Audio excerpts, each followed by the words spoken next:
Good morning. तर सकाळची सुरुवात झाली फ्रीजमधून सामान शोधण्यापासून आणि मला कोथिंबीर होती पण ती संपली होती. आज बनवणार होते मी चीज स्प्रेड, त्यासाठी हे सर्व तयारी करत होते.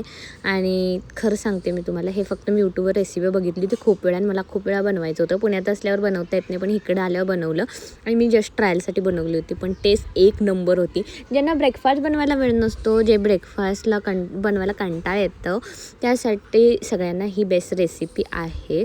त्यासाठी आपण हे 3-4 दिवस स्टोअर करून ठेवू शकतो फ्रीजमध्ये. तर इथं मी मल्टीग्रेन ब्रेड भाजला होता थोडासा तव्यावर. त्यानंतर त्याला मी हे चीज स्प्रेड लावलं आणि त्यानंतर मी हे खाल्लं. ॲक्च्युली मी आधी पोहे बनवले होते, पण मला ही रेसिपी कधीपासून ट्राय करायची, त्या एक्साइटमेंटच्या नादात मी बनवलीसुद्धा आणि खाल्लीसुद्धा. त्यानंतर एक पार्सल आलं होतं, जे की होतं फेस मसाजर होतं आणि ते मी ऑनलाईन मागवलं होतं. आणि खरं सांगते, पैसा वसूल प्रोडक्ट आहे, एकदम अफोर्डेबल प्राईजमध्ये आहे. आणि मी लिंक हवी असेल तर डिस्क्रिप्शन बॉक्समध्ये नक्की देईन. त्यानंतर शू रॅक एवढं घाण झालं होतं, फार दिवस झाला, नको असलेले मला शूज वगैरे, चप्पल वगैरे टाकून द्यायचे होते. सो मी आमच्या मावशींकडून हे क्लीन करून घेत होते, त्यांना हेल्प पण करत होते, फक्त व्हिडिओ बनवायसाठी मी हे केलं.